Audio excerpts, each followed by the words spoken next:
Assalamualaikum warahmatullahi wabarakatuh. Alhamdulillah nahmaduhu wa nasta'inuhu wa nastaghfiruhu wa natubu ilaih wa na'udzu billahi min syururi anfusina wa sayyiati a'malina may yahdihillahu fala mudilla lahu wa may yudlil fala hadiyalah wa asyhadu an la ilaha illallah wahdahu la syarika lah wa asyhadu anna Muhammadan abduhu wa rasuluhu la nabiyya ba'dah. Ya ayyuhalladzina amanu taqullaha haqqa tuqatih wa la tamutunna illa wa antum muslimun. يا أيها الناس اتقوا ربكم الذي خلقكم من نفس واحدة وخلق منها زوجها وبث منهما رجالا كثيرا ونساء واتقوا الله الذي تساءلون به والأرحام إن الله كان عليكم رقيبا يا أيها الذين آمنوا اتقوا الله وقولوا قولا سديدا يصلح لكم أعمالكم ويغفر لكم ذنوبكم ومن يطع الله ورسوله فقد فاز فوزا عظيما أما بعد فإن أصدق الحديث كتاب الله وخير الهدى هدى محمد صلى الله عليه وسلم وشر الأمور محدثاتها وكل محدثة بدعة وكل بدعة ضلالة وكل ضلالة في النار. Para hadirin, para jamaah umrah yang dirahmati oleh Allah Subhanahu wa taala. Alhamdulillah, kemarin kita telah membahas tentang sebagian dari asyratus saah as-sughra, tentang tanda-tanda hari kiamat kecil yang kita sudah sebutkan ada 5 perkara dari tanda-tanda hari kiamat tersebut, dan kita tidak merinci semuanya karena sebagaimana telah saya sebutkan, tanda-tanda kecil dari hari kiamat sangatlah banyak, sampai sebagian peneliti menyebutkan ada sekitar 70 lebih tanda-tanda hari kiamat kecil. Dan insyaallah pada malam hari ini kita akan membahas tentang tanda-tanda besar hari kiamat, yaitu atau dalam istilahnya asyratus saah Al-Kubra, tentang tanda-tanda besar hari kiamat. Telah kita jelaskan pada pertemuan kemarin perbedaan antara tanda-tanda hari kiamat, tanda-tanda kecil hari kiamat dengan tanda-tanda besar hari kiamat. Ya, alamat kecil hari kiamat dengan alamat besar munculnya hari kiamat, bahwasanya tanda-tanda besar atau asyratus sa'a Al-Kubra itu datang menjelang tibanya hari kiamat. Datang menjelang tibanya hari kiamat. Adapun tanda-tanda kecil hari kiamat, maka secara umum kebanyakannya atau secara umum waktunya jauh dari tibanya hari kiamat. Berbeda dengan tanda-tanda besar hari kiamat, jika telah muncul tanda-tanda besar tersebut, maka menunjukkan menjelang tibanya hari kiamat. Tidak lama lagi kemudian akan timbul hari kiamat. Adapun tanda-tanda hari kiamat tersebut, ya, disebutkan ya dalam beberapa hadis. Contohnya dalam hadis Hudzaifah bin Usaid Al-Ghifari, dia berkata, "Ittala'a an-nabiy sallallahu alaihi wasallam alaina wa nahnu natadzakkaru." Suatu saat Nabi sallallahu alaihi wasallam menemui kami dan kami dalam kondisi saling berbicara, saling bermudzakarah, saling ingat mengingatkan. Faqala, "Ma tadzakarun?" Maka Nabi sallallahu alaihi wasallam bertanya, "Apa yang kalian sedang perbincangkan? Yang kalian saling ingat mengingatkan?" Maka kami menjawab, "Nadzkuru sa'ah," kami sedang mengingat tentang hari kiamat. Maka Nabi SAW mengatakan, "Innaha lan taquma hatta tarawun qablaha 10 ayat." Hari kiamat tidak akan tegak kecuali sebelumnya kalian akan melihat 10 tanda. Maka di antara 10 tanda tersebut Nabi SAW menyebutkan ad-dukhan, yaitu asap, kemudian ad-dajjal, kemudian ad-dabbah, yaitu hewan yang keluar di hari menjelang hari kiamat yang berbicara kepada manusia. Kemudian tulu'us syams min maghribiha, terbitnya matahari dari arah barat. Wa nuzulu Isa bin Maryam, dan turunnya Nabi Isa alaihissalam. Wa Ya'juj wa Ma'juj, dan Ya'juj dan Ma'juj. Wa salasatu khusufin, dan 3 longsor besar-besar, longsor yang hebat, yaitu gempa kemudian disertai dengan longsor yang hebat. Khasfun bil masyriq, longsor yang besar yang terjadi di daerah timur. Wa khasfun bil maghrib, yang terjadi di daerah barat. Wa khasfun bi jaziratil Arab, dan terjadi longsor besar-besaran di daerah Arab, di jazirah Arab. Wa akhiru dzalik, dan tanda yang terakhir dari tanda-tanda tersebut, narun takhruju minal Yaman tatrudun nas ila mahsyarihim. Api yang keluar dari Yaman, dari negeri Yaman, kemudian mendorong manusia ke arah tempat mereka dikumpulkan, di mahsyar mereka. Hadis ini diriwayatkan oleh Imam Muslim. Dalam riwayat yang lain, Rasulullah sallallahu alaihi wasallam menyebutkan inna sa'ata la takunu hatta takuna asyru ayat. Bahwasanya hari kiamat tidak akan tegak, tidak akan terjadi kecuali setelah melewati 10 ayat. Rasulullah SAW menyebutkan khasfun bil masyriq, khasfun bil maghrib, khasfun bil jaziratil Arab. Terjadi longsor besar-besaran di daerah timur, di daerah barat, di jazirah Arab. Kemudian adanya dukhan, asap, adanya dajjal, adanya hewan yang berbicara kepada manusia, adanya Ya'juj dan Ma'juj, terbitnya matahari dari barat dan api yang keluar dari kota Adan di negeri Yaman, kemudian mengusir manusia ke tempat perkumpulan mereka. Inilah ya 10 ayat atau 10 tanda-tanda besar hari kiamat yang tidak akan terjadi hari kiamat kecuali setelah muncul 10 tanda-tanda ini.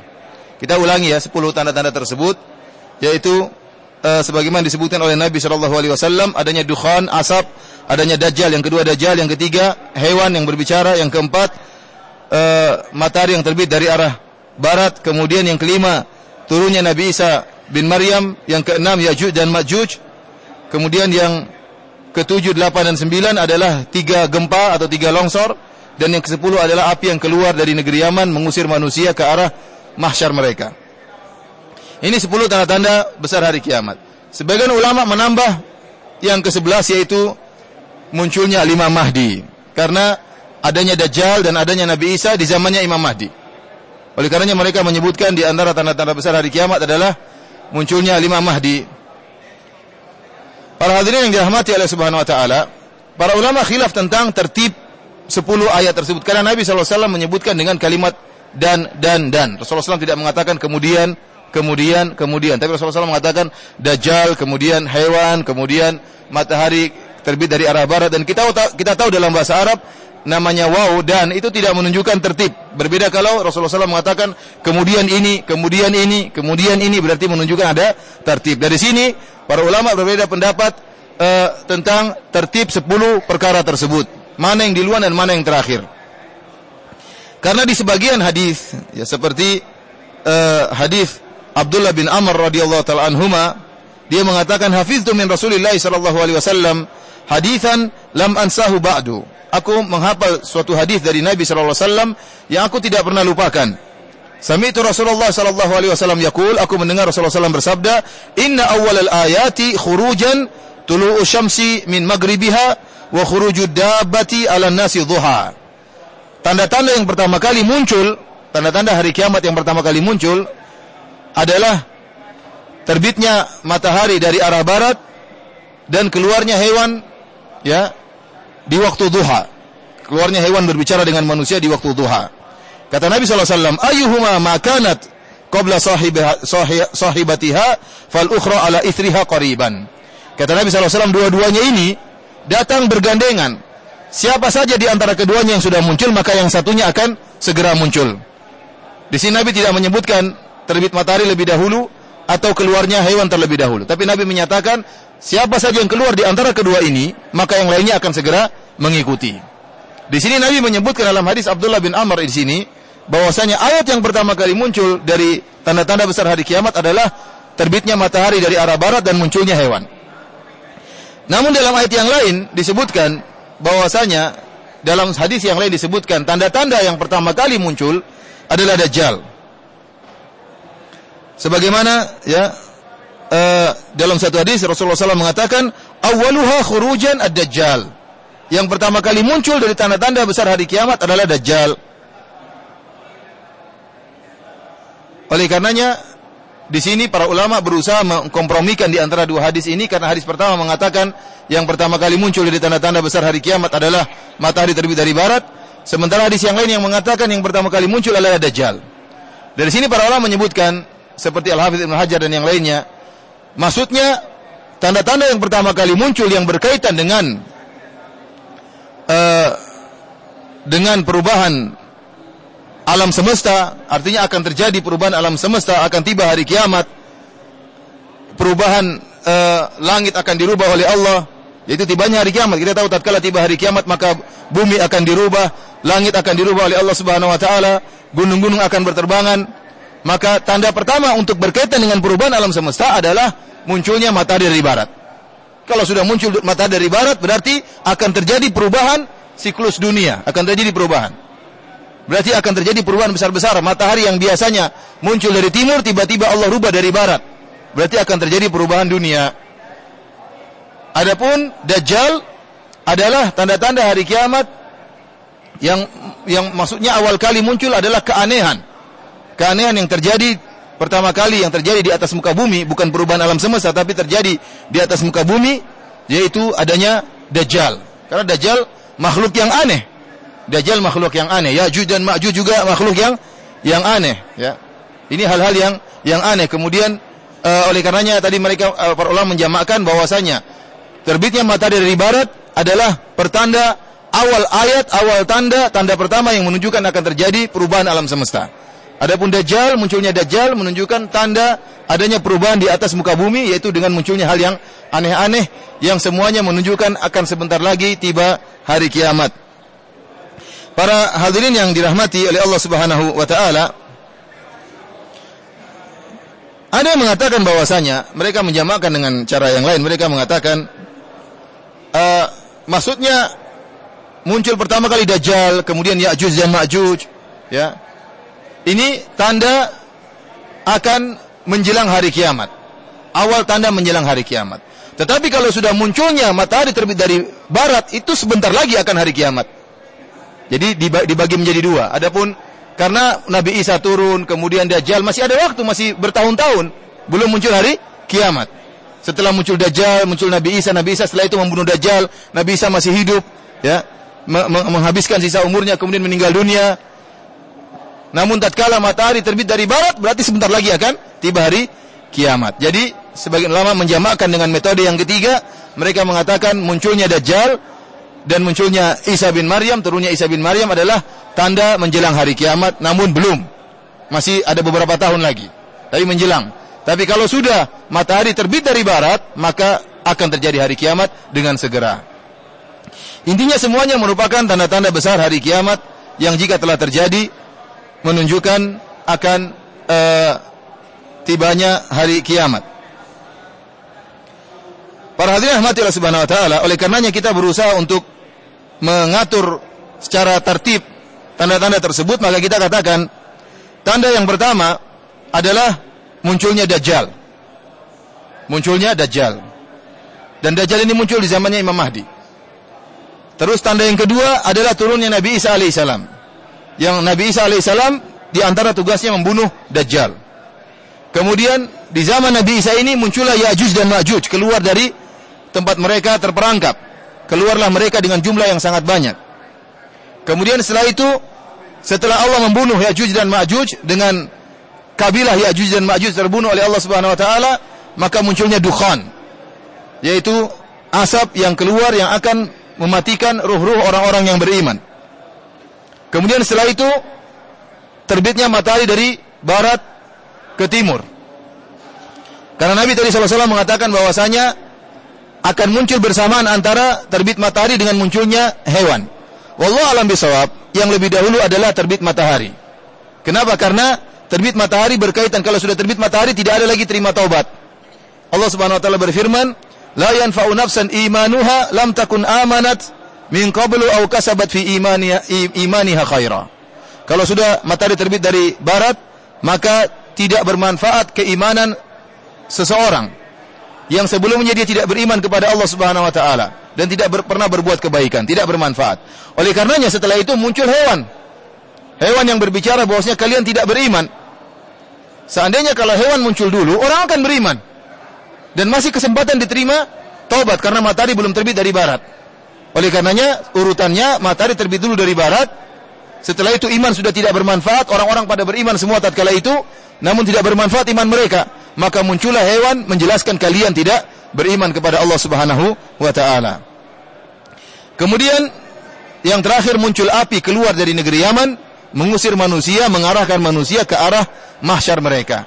Adapun mengenai terjadinya gempa besar-besaran atau longsor besar-besaran di timur dan di barat dan di Jazirah Arab, maka tidak disebutkan kapan terjadinya, ya. Secara urutan kita tidak mengetahui apakah sebelum tanda-tanda ini atau di tengah-tengahnya atau di akhirnya, wallahu alam bishawab. Yang jelas secara urutan tadi yang kita sebutkan tadi, Pertama adalah munculnya Dajjal, kemudian yang Dajjal ini muncul di zamannya Imam Mahdi, kemudian turun Nabi Isa untuk membunuh Dajjal, di zaman Nabi Isa munculnya Ya'juj dan Ma'juj, kemudian Allah mengirimkan burung-burung atau mengirimkan ulat-ulat untuk membunuh mereka, kemudian setelah itu munculnya dukhan, yang dukhan itu mengambil ruh-ruh orang-orang yang beriman, kemudian setelah dukhan maka terbitlah matahari dari barat menuju timur, setelah itu muncullah hewan yang berbicara, setelah itu maka keluarlah api yang besar dari arah Yaman mengusir manusia ke arah padang, ke arah mahsyar mereka. Kita mulai pembahasan kita dari Al-Imam Mahdi, ya, yang akan muncul di akhir zaman. Hadis-hadis tentang Al-Imam Mahdi adalah hadis-hadis yang mutawatir, dan banyak para ulama yang menyebutkan hadis-hadis tersebut mutawatir karena diriwayatkan dari 26 sahabat. Kita sebutkan kemarin bahwasanya hadis-hadis mutawatir menurut sebagian ulama adalah jika diriwayatkan oleh 10 sahabat. Ternyata hadis-hadis tentang Imam Mahdi diriwayatkan ya sekitar 26 sahabat. Banyak yang meriwayatkan tentang hadis-hadis tentang Imam Mahdi. Dan yang mengatakan hadis-hadis tersebut mutawatir banyak, di antaranya Al-Ajurri, ya, para ulama yang menyatakan hadis-hadis Mahdi mutawatir. Di antaranya Barzanji dari ulama Syafi'iyah, kemudian Safarini, kemudian Asy-Syaukani, Siddiq Hasan Khan, ya, Al-Kittani. Ini mereka menyatakan bahwasanya hadis-hadis tentang Imam Mahdi adalah hadis-hadis yang mutawatir. Karena ada sebagian kelompok, sebagian orang yang mengingkari adanya Imam Mahdi dengan berdalih bahwasanya hadis-hadis tentang Imam Mahdi tidak terdapat dalam Sahihain, tidak terdapat dalam Sahih Bukhari dan Sahih Muslim. Namun ini tidak benar. Kita akan bantah, kita sebutkan bahwasanya hadis-hadis tentang Imam Mahdi juga termaktub dalam Sahih Bukhari dan Sahih Muslim. Kalaupun tidak termaktub dalam Sahih Bukhari dan Sahih Muslim, tetap kita imani karena Al-Imam Al-Bukhari dan Al-Imam Muslim tidak mempersyaratkan akan mencantumkan seluruh hadis-hadis yang sahih. Tidak. Ya. Disebutkan Imam Al-Bukhari mengatakan, hafiztu mi'atai alf hadis sahih. Ya, aku menghafal 100.000 hadis sahih. Tetapi yang dimasukkan dalam kitabnya cuma 7.000. Artinya tidak semua hadis sahih harus dimasukkan dalam Sahih Bukhari, tidak. Ya. Tidak. Oleh karenanya ada hadis-hadis sahih dan banyak diakui oleh para ulama hadis-hadis sahih yang tidak termaktub dalam Sahih Bukhari dan Sahih Muslim, namun terdapat dalam Sunan Abi Dawud, dalam Sunan Ibnu Majah, dalam Sunan Nasa'i, dalam Musnad Imam Ahmad, dalam Mustadrak Al-Hakim, dan banyak hadis-hadis sahih yang tidak terdapat dalam Sahih Bukhari dan Sahih Muslim. Namun ternyata ada dalam Sahih Bukhari dan Sahih Muslim ada hadis-hadis yang menunjukkan akan adanya Imam Mahdi. Dan perlu kita mengenal tentang Imam Mahdi ini, para hadirin. Kenapa? Karena banyak orang ngaku-ngaku sebagai Imam Mahdi. Banyak. Di berbagai macam tempat mengaku sebagai Imam Mahdi. Sebelum kita menyebutkan tentang ciri-ciri Al-Imam Mahdi, kita sebutkan tentang hadis-hadis dalam Sahih Bukhari dan Sahih Muslim yang menyebutkan tentang Imam Mahdi. Yang pertama, hadis yang diriwayatkan oleh Imam Al-Bukhari dari Abu Hurairah radhiyallahu ta'ala anhu. Rasulullah sallallahu alaihi wasallam bersabda, "Kaifa antum idza nazala ibnu Maryam fikum wa imamukum minkum." Bagaimana kondisi kalian jika turun Isa bin Maryam kepada kalian dan imam kalian dari kalian? Jadi Isa bin Maryam turun di zamannya Imam Mahdi, dan ternyata Al-Imam Mahdi menyuruh Isa bin Maryam untuk jadi imam tatkala itu sedang melaksanakan salat. Turun Isa bin Maryam, Imam Mahdi menyuruh dia jadi imam, tapi Isa bin Maryam tidak mau. Sehingga yang jadi imam tetap Imam Mahdi. Makanya Nabi SAW mengatakan, bagaimana kalian idza nazala Isa bin Maryam, jika turun Isa bin Maryam, fikum, turun kepada kalian, wa imamukum minkum, dan imam kalian dari kalian. Rasulullah SAW tidak menyebutkan imam ini namanya Imam Mahdi, tidak. Tetapi dalam hadis-hadis yang lain dijelaskan, dan kita tahu hadis-hadis saling menafsirkan di antara satu dan yang lainnya. Di sini hanya disebutkan akan ada imam kalian yang menjadi imamnya Isa. Isa bin Maryam alaihissalam akan menjadi makmum dari salah seorang dari kalian suatu saat di kemudian hari. Siapakah dia? Tidak disebutkan dalam Sahih Bukhari namanya Imam Mahdi, tetapi dalam hadis-hadis yang lain disebutkan namanya Al-Imam Mahdi. Kemudian dalam riwayat Muslim dari Abu Hurairah radhiyallahu ta'ala anhu, ya, "Kaifa antum idza nazala ibnu Maryam fikum wa imamukum minkum." Sama, ini juga ada lafalnya sama. Bagaimana kalian tatkala turun Isa bin Maryam kepada kalian dan yang menjadi imam dari kalian? Dalam riwayat yang lain, "Kaifa antum idza nazala bin Maryam fikum wa ammakum." Bagaimana kalian jika turun Isa bin Maryam dan yang jadi imam kalian menjadi imam salat dari kalian?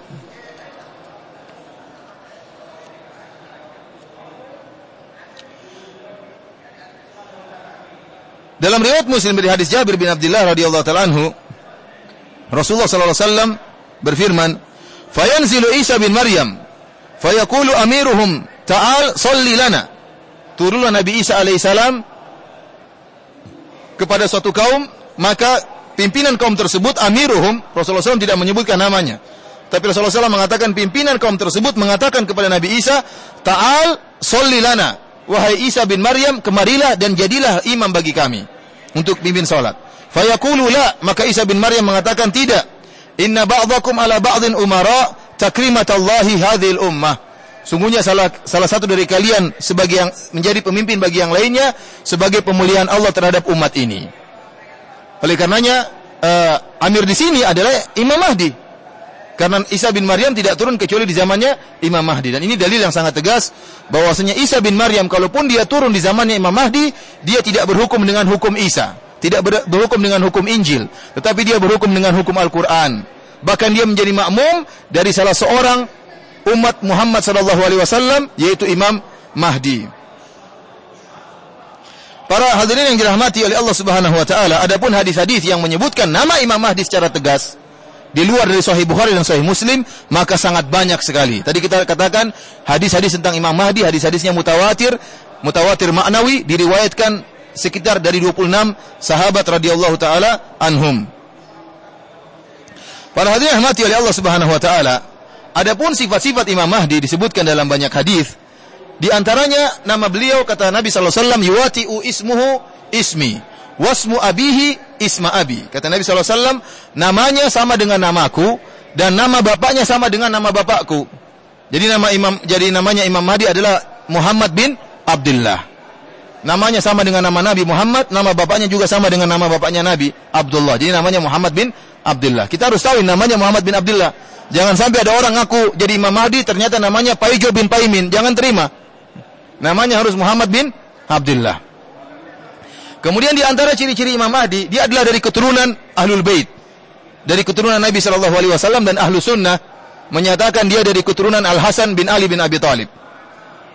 Sebagian perkataan Ibnu Katsir dan yang lainnya. Ahlu Sunnah wal Jamaah, Ibnu Qayyim, Ibnu Katsir dan banyak ulama menyatakan bahwasanya keturunan Imam Mahdi dari Al-Hasan bin Ali bin Abi Thalib, anaknya Fatimah, Hasan bin Abi Thalib, sampai jadi Imam Mahdi. Jadi dia turunan Nabi sallallahu alaihi wasallam. Ini ciri kedua. Ciri ketiga dari ciri fisik disebutkan ajlal jabhah, bahwasanya Imam Mahdi di bagian kepala beliau tidak tumbuh rambut, artinya agak ada botak ke atas sedikit. Jadi rambut beliau tidak tumbuh seperti di sini, tidak. Tapi bagian jidat beliau ini agak naik ke atas. Jadi di sini ada agak botak. Disebut dengan ajlal jabhah. Ini ciri. Jadi kalau ada ngaku sebagai Imam Mahdi ternyata rambutnya keren di depan sini, itu bukan Imam Mahdi. Karena Imam Mahdi tidak demikian. Ya, kebanyakan kita rambut tumbuh di sini. Ya, ada sebagian orang Arab yang memang modelnya di atas agak botak di atas, dan demikianlah Imam Mahdi. Kemudian ciri keempat di antara ciri-ciri Imam Mahdi adalah aknal anf. Hidung beliau mancung. Hidung beliau mancung, kemudian di ujungnya ini kecil, tidak besar. Jadi mancung tapi hidungnya kecil, disebutkan oleh Nabi secara detail, aknal anf, kata Nabi sallallahu alaihi wasallam. Hidungnya mancung, kemudian depannya tipis, kemudian mancungnya tidak lurus. Ada hadap, kata Nabi sallallahu alaihi wasallam, yaitu agak bengkok sedikit di tengah-tengahnya. Jadi mancungnya bukan begini tapi agak bengkok begini. Ini hidungnya Imam Mahdi. Jadi kalau ada Imam Mahdi ngaku sebagai Imam Mahdi, hidungnya pesek, jangan percaya. Atau hidungnya mancung tapi mancungnya lurus begini, bukan Imam Mahdi. Karena Imam Mahdi hidungnya mancung tapi agak bengkok di tengah-tengahnya. Hidungnya begini. Kemudian di antara ciri-ciri Imam Mahdi, ya, di zaman beliau, maka akan terjadi ketentraman yang luar biasa. 7 tahun Allah akan berikan ketentraman yang luar biasa, harta berlimpah ruah, sampai tidak ada yang menerima sedekah. Mau cari orang menerima sedekah enggak ada. Ditawarkan harta enggak ada yang mau. Sampai disebutkan ada seorang yang mau menerima harta, maka dia pergi ke tempat penjaga harta. Tatkala dikasih harta dia menyesal. Dia bilang, saya orang yang paling tamak di antara umat ini. Karena tidak ada yang mau ditawarin harta. Siapa yang mau harta? Enggak ada yang mau. Tiba-tiba muncul seorang yang mengatakan saya mau, maka dia pun pergi ke tempat penjaga harta, diberikan harta sesukanya. Tatkala dia ambil dia menyesal. Setelah dia ambil, dia mau kembalikan nggak mau. Dia mau kasih orang, nggak ada yang mau terima. Ini munculnya Imam Mahdi. Oleh karenanya, kalau ada orang ngaku saya Imam Mahdi, baiatlah kepada saya. Dan sudah ada orang baiat kepada dia, ternyata masih dalam kondisi miskin. Ini Imam Mahdi salah muncul, bilang Imam Mahdi salah, zamannya belum pas. Zaman Imam Mahdi berkuasa, kok dalam kondisi miskin seperti ini, berarti bukan zaman Imam Mahdi. Imam Mahdi bahlul ya. Imam Mahdi palsu. Dan betapa banyak Imam Mahdi yang muncul, banyak sekali. Sering kita mendapatkan dua fenomena. Fenomena pertama, orang muncul ngaku sebagai nabi. Ini bermunculan orang-orang mengaku sebagai nabi. Namun fenomena ini masih ringan. Lebih banyak orang yang ngaku sebagai Imam Mahdi. Di Indonesia ada yang ngaku Imam Mahdi, bahkan di antara orang yang tidak tahu bahasa Arab, yang tidak mengerti, orang bodoh seperti Lia Aminuddin ya, yang pernah mengaku sebagai Imam Mahdi. Ini tidak ngerti bahasa Arab. Imam itu laki-laki. Seakan-akan dia mengaku sebagai laki-laki, kan lucu, perempuan mengaku sebagai apa? Laki-laki. Ini karena tidak tahu ya. Tahu-tahu ngaku sebagai Imam Mahdi, kita bilang, "Mbak, kamu salah, Mbak. Imam Mahdi laki-laki." "Mbak, jangan ngaku sebagai laki-laki, Mbak." Kalau ngaku istrinya Imam Mahdi yang mungkin, mereka ngakunya sebagai Imam Mahdi, ini keliru. Ini menunjukkan tidak tahu syariat dan tidak tahu bahasa Arab. Kemudian mengaku sebagai Imam Mahdi. Saya juga pernah naik kapal, kemudian dikatakan kepada saya, kemarin ada Imam Mahdi naik kapal. Banyak, sering. Dan pernah terjadi kasus juga di Arab Saudi, orang yang ngaku sebagai Imam Mahdi. Dan kasus tersebut sangat menakjubkan. Jadi tiba-tiba ada orang yang saleh, kemudian banyak orang yang didatangi oleh syaitan dalam tidurnya, dengan waktu yang sama, dalam mimpi dikatakan si fulan Imam Mahdi. Subhanallah, jadi ada beberapa orang-orang saleh didatangi oleh syaitan pada waktu itu. Dan semuanya mimpi mereka sepakat bahwasanya si fulan Imam Mahdi. Sampai akhirnya mereka menguasai Masjidil Haram. Kemudian kasusnya panjang, akhirnya terjadi peperangan, dan akhirnya Imam Mahdi mati. Imam Mahdi akhirnya terbunuh. Kalau dia Imam Mahdi, dia tidak akan terbunuh. Kalau dia Imam Mahdi, dia tidak akan terbunuh. Artinya syaitan menggelincirkan orang-orang saleh tersebut dengan mengarahkan bahwasanya si fulan Imam Mahdi, bahkan orang-orang pada mimpi semua si fulan Imam Mahdi, ternyata bukan. Dan ini pernah terjadi kasusnya di Masjidil Haram. Oleh karena para hadirin rahmati Allah Subhanahu wa taala, kita berusaha mengenal sifat-sifat Imam Mahdi agar kita tidak terpedaya kalau ada orang ngaku sebagai Imam Mahdi, kapan munculnya, bagaimana sifat-sifatnya. Sebagian orang-orang mengingkari adanya Imam Mahdi dengan mengatakan tadi pertama hadis-hadisnya tidak terdapat dalam Sahihain, dan sudah kita bantah, ada dalam Sahihain dan hadis-hadisnya mutawatir. Yang kedua, mereka mengatakan bahwasanya Imam Mahdi adalah khurafatnya orang-orang yang sesat ya. Seperti kita tahu bahwasanya ada kelompok sesat yang meyakini bahwasanya Imam Mahdi mereka sedang bersembunyi di sebuah goa ya, sejak tahun 200 sekian Hijriah. Nanti kalau keluar menjadi Imam Mahdi. Dan ini adalah kedustaan dan kekonyolan, dan ini dibantah oleh para ulama seperti Hafidz Ibnu Katsir. Dia mengatakan ini kebodohan. Ini kebodohan meyakini Imam Mahdi sudah ada sejak tahun 200 sekian Hijriah dan belum muncul-muncul sampai sekarang. Dan perbedaan Imam Mahdi kita dengan Imam Mahdi mereka, saya rasa para hadirin mengerti dengan kelompok sesat yang saya maksudkan. Yaitu kelompok sesat yang suka mengkafir-kafirkan para sahabat. Kelompok sesat yang suka menyatakan Al-Quran tidak otentik lagi, sudah berubah. Kasus yang terjadi di Madura, di Sampang, maksud saya kelompok tersebut ya. Mereka meyakini Imam Mahdi mereka akan muncul. Imam Mahdi mereka lain dengan Imam Mahdi kita, dari banyak sisi perbedaannya. Pertama, Imam Mahdi mereka namanya Muhammad bin Hasan al-Askar. Jadi mereka meyakini ada 12 imam. Imam harus 12. Makanya dikatakan dengan kelompok Imamiyah karena memiliki imam 12. Imam yang terakhir, imam yang ke-11 namanya Muhammad Hasan al-Askar. Imam yang ke-11 ini disebutkan dalam sebagian sejarah dia tidak punya anak. Padahal mereka meyakini imam harus 12. Kalau tidak punya anak berarti imam cuma 11. Kalau imam cuma 11 berarti hancurlah agama mereka. Maka mereka harus membuat khurafat bahwasanya ada imam yang ke-12. Saya ulangi, ini pembahasan tentang masalah akidah. Mereka ini, kelompok sesat ini meyakini imam harus 12. Harus berapa? 12, karena hadis-hadis menyebutkan 12, bilangan 12. Ternyata kenyataan yang terjadi setelah turun-temurun, imam mereka cuma 11. Imam yang 11 namanya Hasan al-Askar tidak punya anak, tidak punya keturunan. Sehingga kalau ternyata tidak punya keturunan, hancurlah agama mereka. Dari sini mereka membuat khurafat ada imam yang ke-12. Kalau ditanya mana imamnya, sembunyi.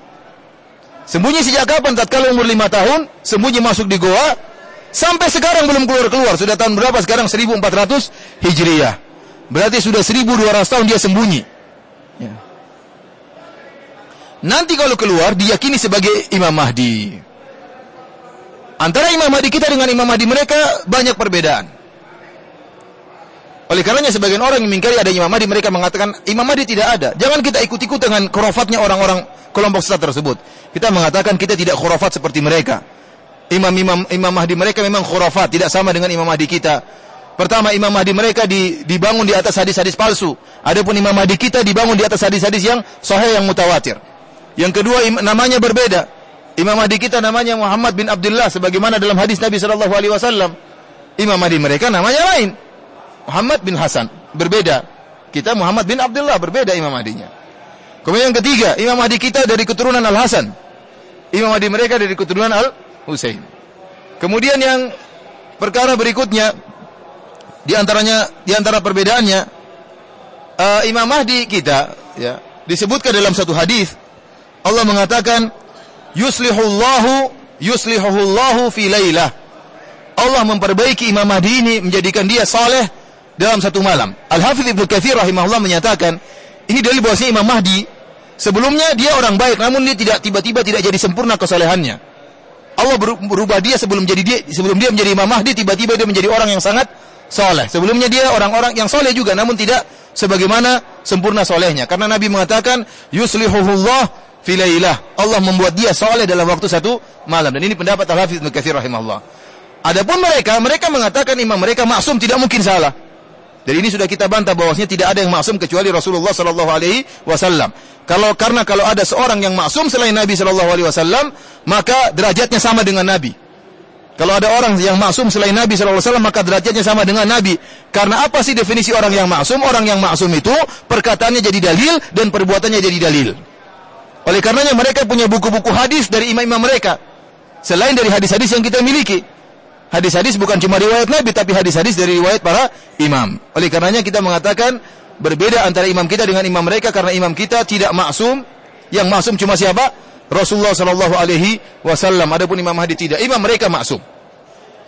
Kemudian di antara perkara yang membedakan, disebutkan bahwasanya imam mereka kalau keluar, maka dia akan menghancurkan Masjid Nabawi. Dan dia akan menghancurkan Masjidil Haram. Dan ini sudah saya tulis dalam buku saya yang berjudul 33 Banyolan Akidah Mereka. 33 banyolan akidah mereka, dan sudah terbit ya beberapa waktu yang lalu. Saya sebutkan tentang ciri-ciri imam mereka dari buku-buku mereka langsung. Bahkan saya scan langsung dari buku-buku mereka. Di antaranya imam mereka, imam yang sangar dan sadis. Di antara kesadisan imam mereka kalau keluar, dia akan menghancurkan Masjidil Haram, meratakannya dengan tanah. Dia akan menghancurkan Masjid Nabawi, diratakan dengan tanah. Di antara tugas dia kalau dia dibangkitkan atau dia keluar dari goa persembunyian tersebut, dari tempat persembunyiannya, maka dia akan membunuh orang-orang Arab. Dia akan membunuh orang-orang Arab. Jengkel sama orang-orang Arab, tidak tahu apa sebabnya. Ya. Dia membunuh orang-orang Arab. Kemudian di antara sifat-sifatnya, dia akan menegakkan hukum had. Jadi beberapa sahabat akan dibangkitkan oleh dia sebelum hari kiamat. Di antaranya Abu Bakar dan Umar dan Aisyah akan dibangkitkan, kemudian disiksa oleh imam ini. Ditegakkan hukum had. Waktu ada yang bertanya, wahai imam, kenapa zaman Rasulullah SAW, Aisyah radhiyallahu taala anha tidak ditegakkan hukum had? Kenapa kau yang harus menegakkan? Kenapa engkau yang harus menegakkan, sementara di zaman Nabi SAW, Nabi tidak menegakkan hukum had kepada Aisyah? Kata imam ini, sungguhnya Rasulullah SAW diutus karena rahmat bagi alamin, adapun saya diutus sebagai siksaan bagi mereka. Jadi Nabi kenapa tidak menegakkan hukum had? Karena, dan ini khurafat, tidak benar. Nabi mengatakan, "Lau anna Fatimah binta Rasulillah sallallahu alaihi wasallam saraqat laqata'tu yadaha." Kalau putriku Fatimah mencuri, saya akan potong tangannya. Ya. Rasulullah SAW tidak meninggalkan, meskipun keturunannya atau istrinya yang melakukan kesalahan, dia akan ditegakkan hukum had. Kenapa di zaman Nabi Aisyah tidak ditegakkan hukum had? Kemudian sebelum hari kiamat imam ini datang membangkitkan Aisyah, kemudian untuk melampiaskan kemarahannya, maka Aisyah dicambuk oleh imam tersebut. Kemudian di antara kehebatan imam ini kalau keluar dia sangat kuat. Pohon-pohon bisa dia tumbangkan, gunung bisa dia hancurkan. Luar biasa. Kita katakan kalau dia sakti, kenapa dia tidak keluar sekarang? Apa yang perlu dia takutkan? Karena seluruh buku-buku mereka, dan saya nukil buku-buku mereka, sepakat Imam Mahdi tersebut tidak keluar karena takut dibunuh. Karena takut dibunuh. Kenapa dia harus takut? Pertama dia sakti, sekarang sudah ada negara-negara yang mendukung dia. Kenapa dia masih takut? Oleh karenanya, tentang bersembunyi Imam Mahdi sudah 1200 tahun sampai sekarang, ini khurafat. Ya, khurafat yang tidak benar. Hanya orang-orang bodoh yang beriman dengan hal ini. Adapun Imam Mahdi kita tidak seperti Imam Mahdi mereka. Kita lanjutkan tanda-tanda hari kiamat berikutnya. Setelah muncul Imam Mahdi, maka muncullah Dajjal. Sebelum turun Isa bin Maryam muncullah apa? Dajjal. Dan Dajjal juga diriwayatkan dalam hadis-hadis yang mutawatir adanya Dajjal ini. Dan Dajjal di antara kehebatannya dia mengaku memiliki kemampuan rububiyah, dan Allah berikan kemampuan rububiyah terhadap Dajjal. Kesaktian yang luar biasa. Di antaranya dia bisa menurunkan hujan, dia bisa menumbuhkan pohon seketika itu dari tanah yang tandus, dia bisa menghidupkan orang yang mati, dia bisa mengeluarkan harta karun atau harta-harta dari tanah dia keluarkan. Ya, banyak orang yang beriman kepada Dajjal. Dan Rasulullah SAW menyebutkan tentang sifat-sifat Dajjal tersebut. Di antara sifat-sifat yang Rasulullah SAW sebutkan tentang Dajjal, dia adalah rajulun jasim, tubuhnya besar. Kemudian ahmar, kulitnya tidak coklat tapi agak warna putih. Berbeda dengan Nabi Isa alaihissalam. Nabi Isa alaihissalam kata Rasulullah adim, yaitu tubuhnya berwarna sawo matang. Nabi Isa tidak hitam, tetapi sawo matang. Berbeda dengan Dajjal. Dajjal agak putih kulit tubuhnya. Oleh karenanya kita kenal ada dua Al-Masih. Al-Masih Isa bin Maryam dan Al-Masih Dajjal. Al-Masih bahasa Arab diambil dari kalimat mengusap. Al-Masih Dajjal, Al-Masih wazan fa'il, bisa bermakna fa'il, bisa bermakna maf'ul. Kalau untuk Nabi Isa, Al-Masih artinya Al-Masih, Al-Fa'il, artinya yang mengusap. Karena Nabi Isa alaihissalam mengusap orang yang buta bisa melihat, mengusap orang yang kena penyakit lepra bisa sembuh. Maka disebut dengan Isa Al-Masih yang mengusap untuk mengobati orang-orang yang sakit. Adapun Dajjal disebut Al-Masih karena dia mamsuh maf'ul. Mamsuhu al-ain al-yumna, kata Nabi SAW. Dajjal, mata kanannya terhapus, tidak ada mata kanannya. Akan kita sebutkan di antara ciri-ciri Dajjal. Di antaranya ja'dur ra's, rambutnya keriting. Dajjal ini rambutnya apa? Keriting. Kemudian syab, masih muda. Dajjal ini orang lihat dia masih muda, bukan tua. Qasir afhaj, ya, bahwasanya Dajjal ini disebutkan afhaj di antara tafsiran afhaj, yaitu kakinya agak cacat, agak kayak seperti kaki O. Jadi antara dua pahanya terbuka atau dua betisnya terbuka, bukan X tapi apa?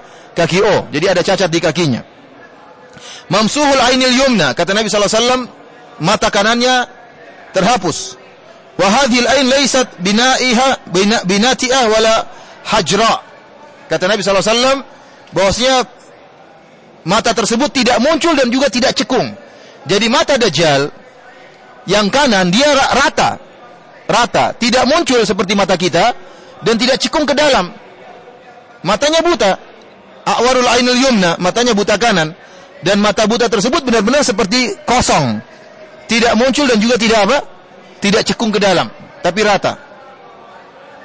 Ka'annaha inabun tafi'ah, kata Nabi SAW, dia seperti inab, seperti anggur yang kering. Anggur yang kering yang airnya hilang seperti apa? Seperti rusak. Jadi tidak muncul, tidak kembung dan tidak juga mencekung, tapi dia rata. Ajlal jabah. Demikian juga disebutkan dalam riwayat bahwasanya seperti Imam Mahdi, rambutnya di sini ada agak botak di bagian jidatnya. Aridun nahar, dadanya lebar. Wa ainuhul yusra, dan adapun mata kirinya ada kulit tebal di mata kirinya. Jadi Dajjal ini dia cacat. Kakinya cacat, kemudian mata kanannya tidak melihat, dan mata kirinya bisa melihat tetapi ada seperti lapisan kulit tebal yang akan seakan-akan menutupi matanya.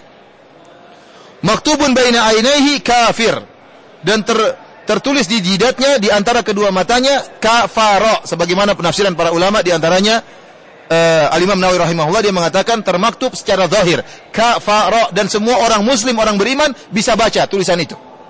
baik yang bisa orang beriman tersebut bisa baca atau tidak bisa baca, dia akan bisa baca tulisan tersebut.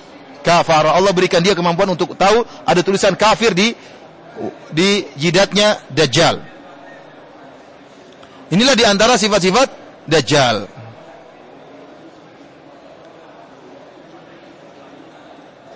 Para hadirin rahmati Allah Subhanahu wa taala, saya akan sebutkan hadis yang panjang tentang Dajjal.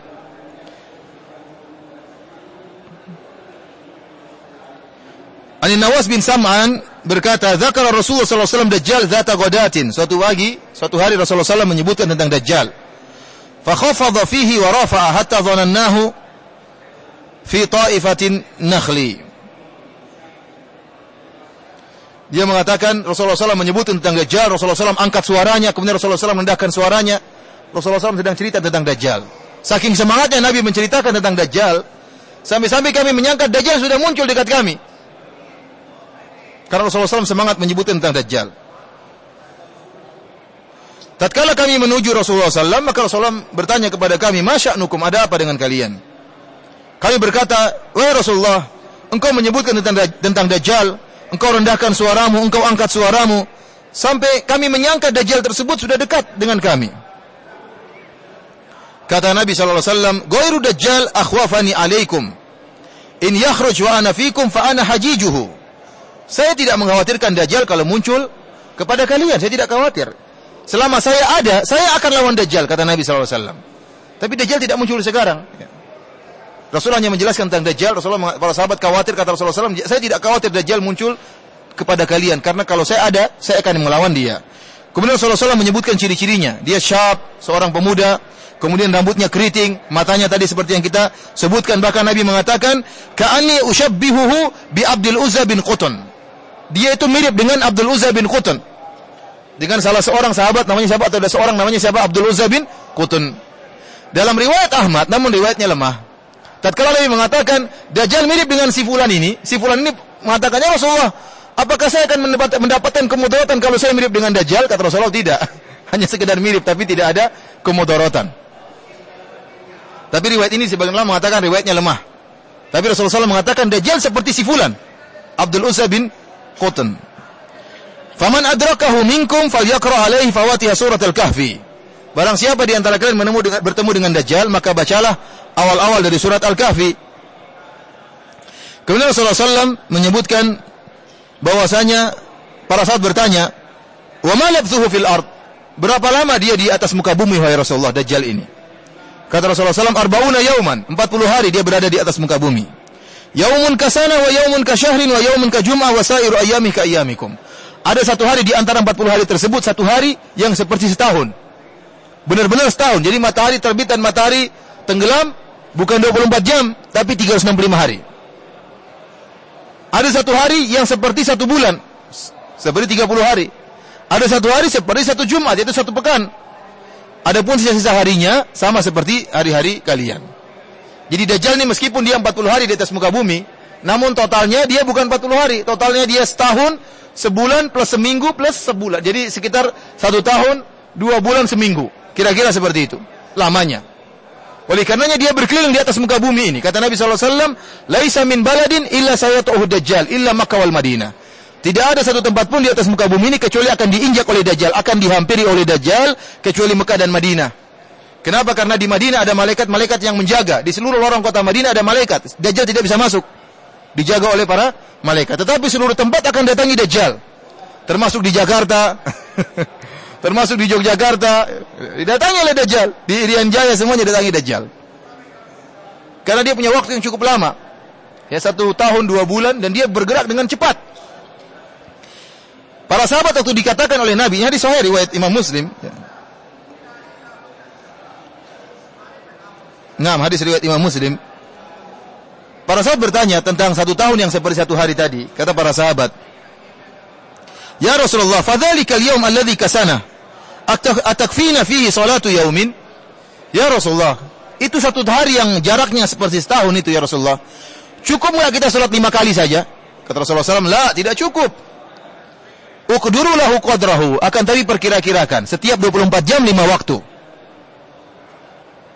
Jadi bukan selama Setahun penuh cuma 5 waktu karena matahari terbenam dan matahari terbit cuma berapa?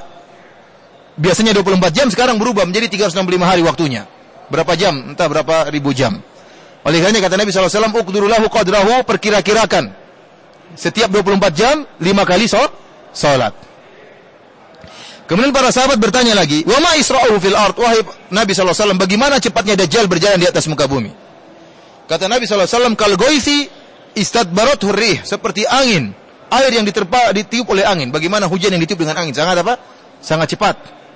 Bergeraknya Dajjal sangat cepat. Fayati alal qaumi fayadu'uhum fayu'minuna bihi. Dajjal mendatangi suatu kaum, kemudian dia menyuruh kaum tersebut untuk beriman kepada dia, maka kaum tersebut beriman kepadanya. Wa yastajibuna lahu, dan mereka tunduk kepada Dajjal. Faya'murus samaa'a fatumtir. Dia perintahkan langit untuk turunkan hujan, maka langit pun menurunkan air hujan. Wal arda fatumbit. Dia perintahkan bumi yang gersang untuk menumbuhkan tumbuh-tumbuhan, maka tumbuhlah tumbuh-tumbuhan tersebut. Fataruhu alaihim sarihatuhum atwalu ma kanat dhurran wa asbagahu dhuru'an wa amaddahu. Kemudian kalau Dajjal datang ke suatu kampung, tiba-tiba hewan-hewan mereka yang mereka ternak tatkala balik menjadi lebih segar, susunya menjadi lebih banyak, kemudian perutnya menjadi lebih kenyang, tubuhnya menjadi lebih gemuk, seakan-akan Dajjal bawa keberkahan. Sehingga banyak orang yang beriman kepada Dajjal tatkala itu.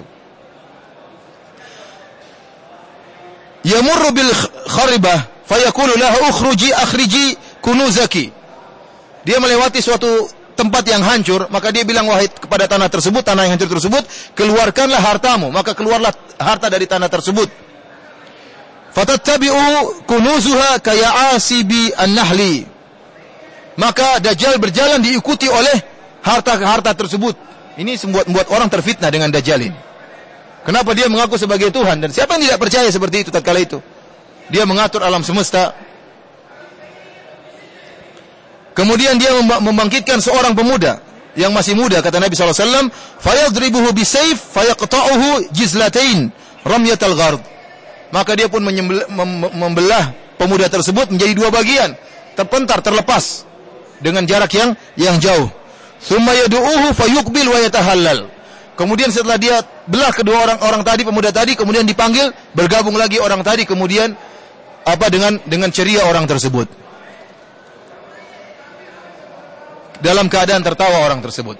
Dalam riwayat disebutkan orang yang dibelah oleh Dajjal ini adalah seorang pemuda yang beriman. Kemudian Dajjal di hadapan para pengikutnya, Dajjal mengatakan, wahai fulan, kalau saya bunuh kamu dan saya bisa sambung kamu, apa kau beriman kepada saya? Maka kemudian Dajjal membelah orang tersebut, kemudian dihidupkan lagi. Maka tatkala dihidupkan lagi pemuda tadi mengatakan, saya semakin beriman kau adalah Dajjal, karena Nabi telah menyebutkan ciri-cirimu. Bukannya dia beriman kepada Dajjal, tapi dia beriman kepada Nabi SAW. Kemudian Dajjal ingin bunuh dia lagi, namun tidak mampu. Tidak mampu. Setelah itu turunlah Nabi Isa alaihissalam. Di zaman Dajjal lagi congkak-congkaknya, tidak ada yang bisa melawan dia. Maka turunlah Nabi Isa alaihissalam. Kemudian Nabi Isa alaihissalam disebutkan, idza ta'ta'a ra'sahu qatara. Rasulullah Nabi Isa turun, kemudian tatkala dia menundukkan kepalanya, maka keluarlah cairan mengalirkan air dari rambutnya. Wa idza rafa'u tahduru minhu juman kalu'lu. Kalau dia mengangkat kepalanya, maka keluarlah seperti permata dari rambutnya. Fala yahillu likafirin yajidu rihahu nafsu illa mata. Nabi Isa bernapas, kalau ada yang mencium dari nafas Nabi Isa dari orang-orang kafir, maka dia akan meninggal. Maka Isa pun mengejar Dajjal. Kemudian sampailah di Babi Lut. Di situ Nabi Isa alaihissalam membawa hirbah semacam tombak. Setiap Dajjal ketemu dengan Nabi Isa, dia meleleh tubuhnya, maka dia pun semakin jauh lari. Setiap ketemu Nabi Isa, dia meleleh tubuhnya, Dajjal tersebut. Sampai akhirnya kata Nabi SAW, seandainya Nabi Isa membiarkan Dajjal melihat dia, maka dia akan meleleh mati. Tetapi Nabi Isa melemparkan tombaknya agar orang-orang tahu bahwasanya Dajjal meninggal karena dia. Maka terkenalah tombak tersebut kepada Dajjal, maka Dajjal pun tewas oleh Nabi Isa alaihissalam. Al-Masih al-Haq, Masih yang benar mengalahkan Masihud Dhalalah, membunuh Dajjal. Para hadirin yang dirahmati oleh Allah Subhanahu wa taala, memang Dajjal merupakan fitnah. Akan tapi di antara rahmat Allah Subhanahu wa taala, Allah masih menunjukkan bahwasanya Dajjal tidak pantas untuk menjadi Tuhan. Oleh karenanya Allah menunjukkan tulisan kafir di keningnya. Setiap orang mukmin bisa membaca dan tahu ini Dajjal. Kemudian di antaranya bukti dia bukan Tuhan.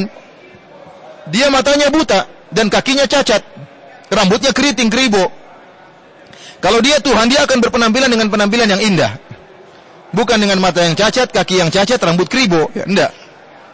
Oleh karenanya dia bukanlah Tuhan. Dari sini kita tahu bahwasanya Dajjal belum muncul sampai sekarang.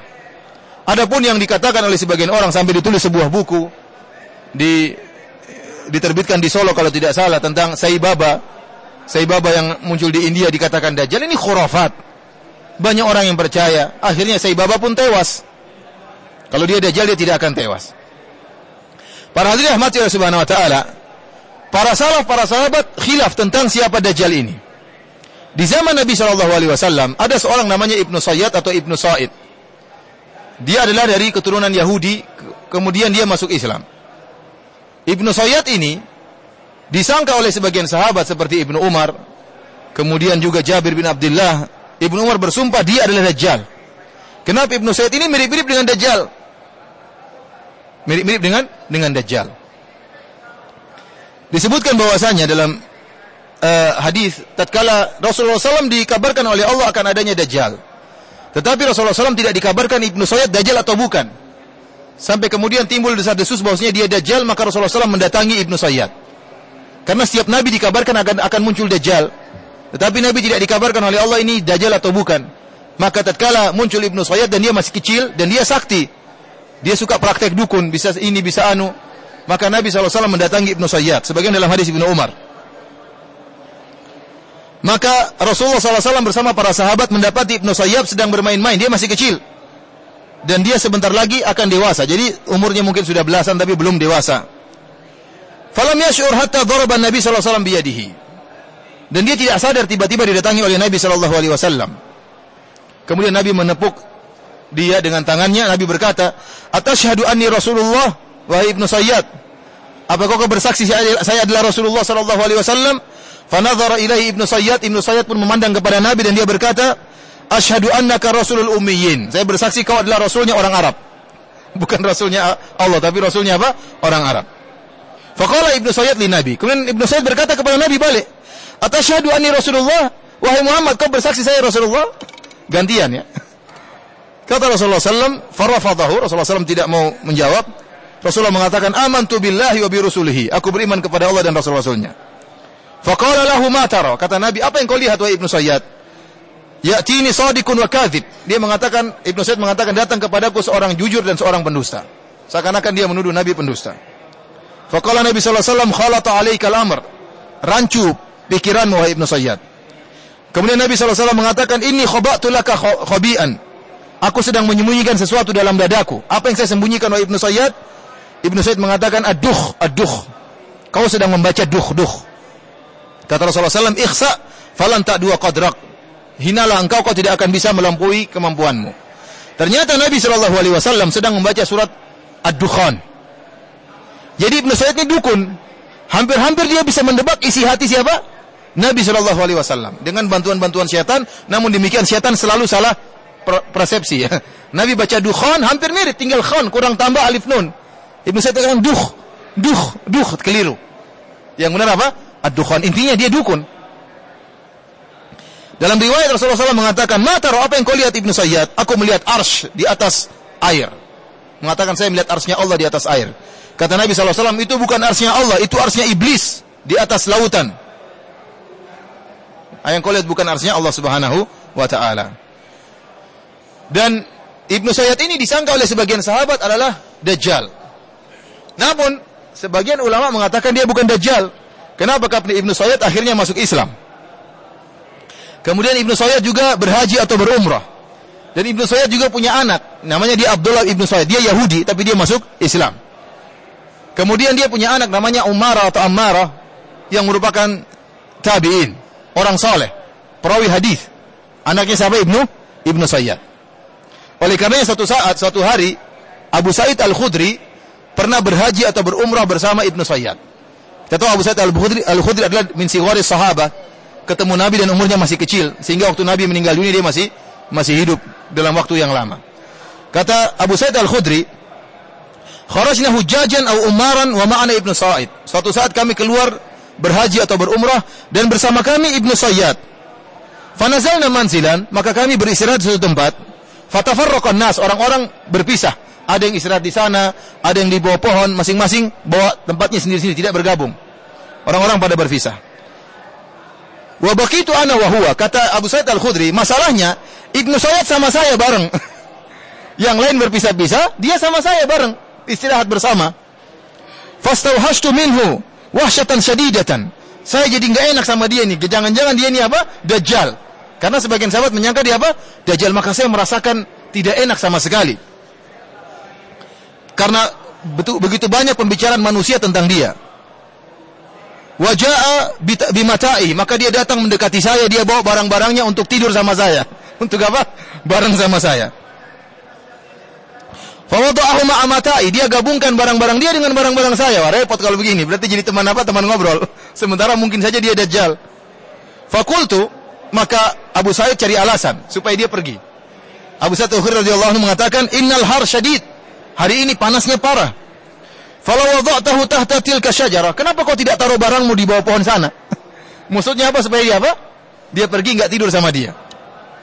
Fafa'ala, maka dia pun pergi. Dia pindah, dia bawa barangnya pindah ke bawah pohon yang lain. Kemudian dia membawa minuman kepada Abu Sa'id. Dia mengatakan, "Ishrab Abu Sa'id." Ini minuman, minumlah. Susu dibawa kepada Abu Sa'id. Fakultu innal harir syadid wal laban har. Ini sedang panas dan susu juga panas. Tidak enak saya minum susu. Sebenarnya Abu Sa'id ingin minum susu, cuma dia tidak mau kalau terima dari siapa? Dajjal ini. Jangan-jangan dia Dajjal, minum susu dari Dajjal. Maka Abu Sa'id cari alasan. Dia mengatakan apa? Radhiyallahu anhu, dia mengatakan, ini hawa sudah panas, saya tidak mau minum lagi susu yang masih hangat.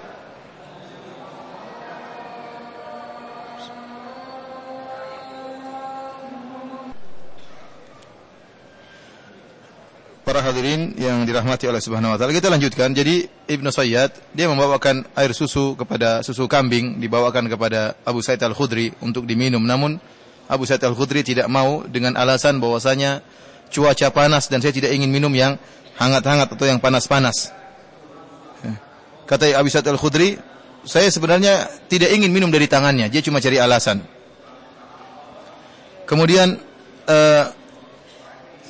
maka Ibnu Sayyad berkata, "Wahai Abu Sa'id, sungguh aku telah berkeinginan untuk mencari sebuah tali.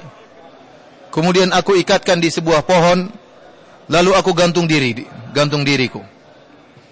Kenapa? Terlalu banyak orang berbicara tentang aku." Jadi Ibnu Sayyad ini dia jengkel karena dituduh sebagai dajjal. Dia tidak terima. Dia bilang dia ngerti Abu Sa'id kenapa nolak terus, tidak mau dekat dengan dia. Makanya dia ngerasa dia kenapa enggak mau sama saya, maka dia ungkapkan. Dia bilang, "Wahai Abu Sa'id, saya ingin gantung diri saya. Kenapa orang terlalu banyak bicara tentang saya?" Kemudian dia mengatakan, "Wahai Abu Sa'id, kalau ada hadis yang tidak diketahui oleh sebagian orang, tetapi kalian kaum Ansor tidak ada hadis yang tidak diketahui oleh kalian. Artinya Rasulullah SAW telah menjelaskan tentang sifat-sifat Dajjal dan pasti kalian tahu sifat-sifat tersebut sebagaimana dalam hadis-hadis Nabi SAW. Maka dia berusaha untuk membela dirinya bahwasanya dia bukan Dajjal. Dia mengatakan apa? Alaisa qad qala Rasulullah SAW huwa kafir? Bukankah Rasulullah mengatakan Dajjal itu kafir? Wa ana muslim, saya muslim. Awalaisa qad qala Rasulullah SAW huwa aqimun la yulad lahu?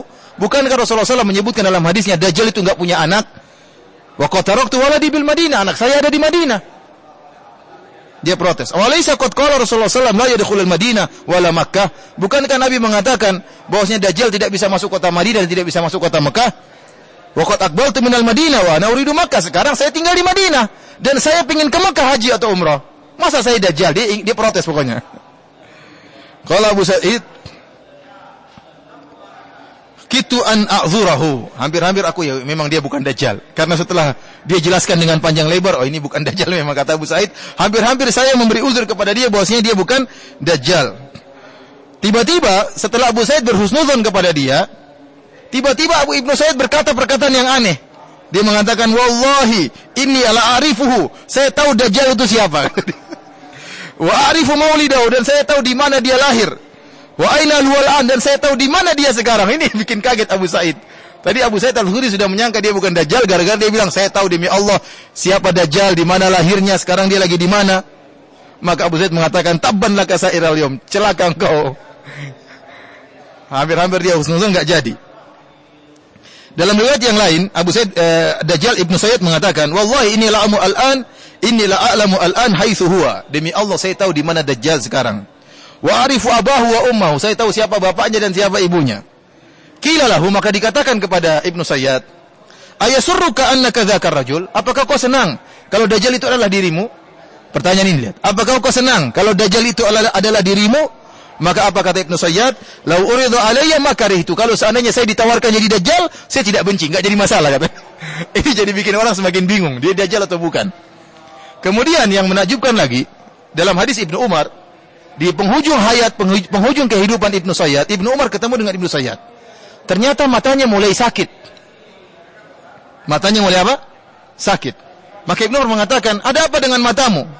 Sejak kapan matamu sakit? Kata dia, saya tidak tahu sejak kapan sakit. Kata Ibnu Umar, kau pembohong. Bagaimana kau tidak tahu sedang matamu di kepalamu? Masa kau tidak tahu kapan mulai sakitnya?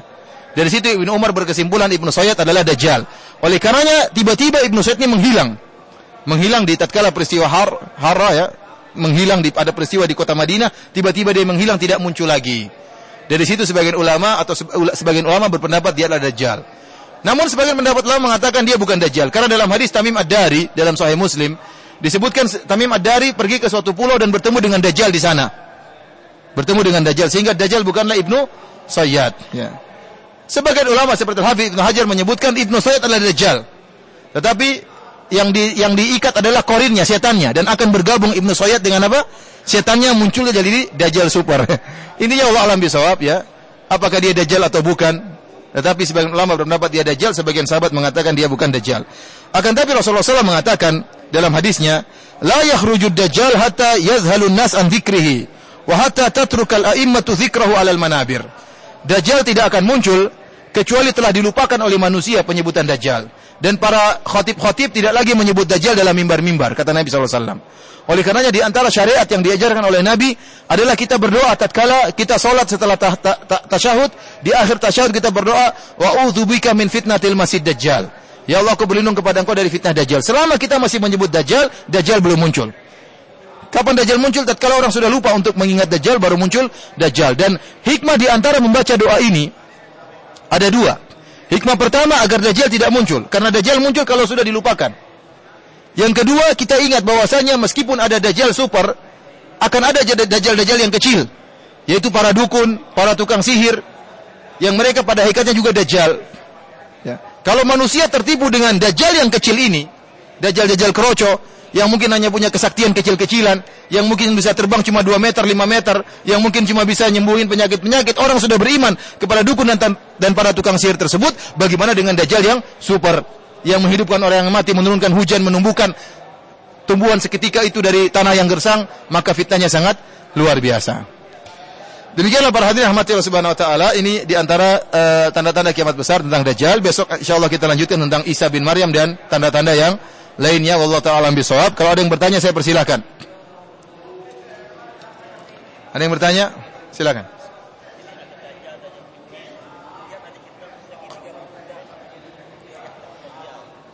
Ada yang mengatakan ada penulis namanya Muhammad Isa Daud ya. Ini penulis yang buat mengatakan Dajjal ada di segitiga Bermuda. Dari mana dia kenal Dajjal tersebut? Dia cuma dengar dari perkataan jin, dan jin suka berdusta. Jin suka berdusta. Kata Nabi SAW tentang iblis, tentang jin, shadaqaka wa huwa kadzub. Jin itu jujur kepada engkau Abu Hurairah, wahai Abu Hurairah, dia sekali itu dia jujur, tapi kebiasaan dia adalah berdosa. Oleh karena kita sering lihat sahabat-sahabat kita yang meruqyah, ada jin ngaku punya umur ribuan tahun. Dari mana dalilnya?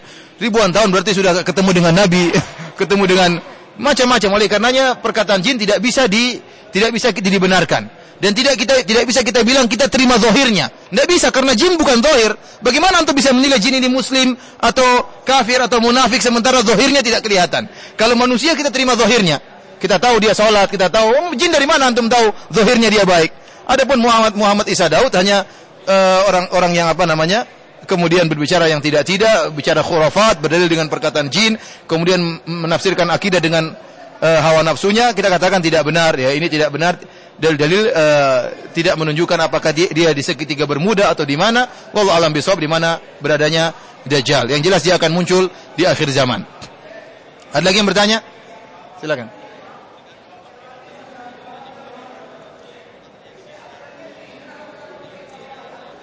Iya. Kalau Imam Mahdi muncul, maka akan berkumpul seluruh orang beriman, berusaha berkumpul ke arah dia. Maka akan terjadi apa? Kemakmuran.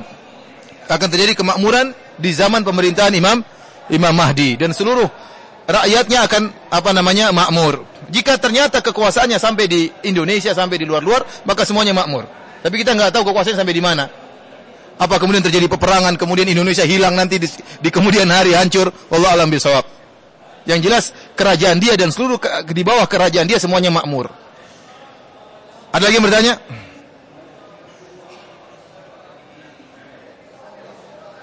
Apa? Dajjal muncul di zamannya Imam Mahdi. Dajjal muncul di zaman apa? Iya, tapi nanti yang menghadapi dia adalah Isa bin Maryam. Ya, Isa bin Maryam. Tidak ada yang mampu berhadapan dengan Dajjal. Dia sakti, luar biasa. Ada lagi yang bertanya?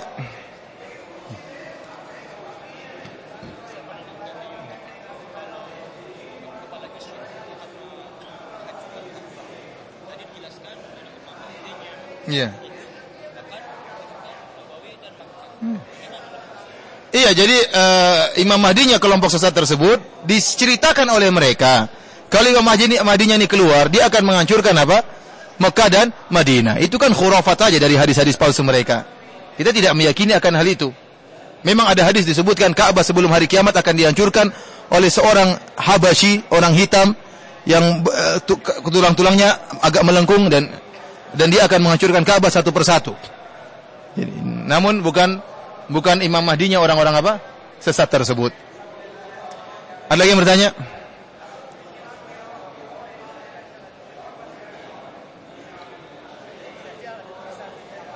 Iya. Begitu perkataan para ulama seperti Imam Nawawi dan yang lainnya yang tertulis kafaro bahasa Arab.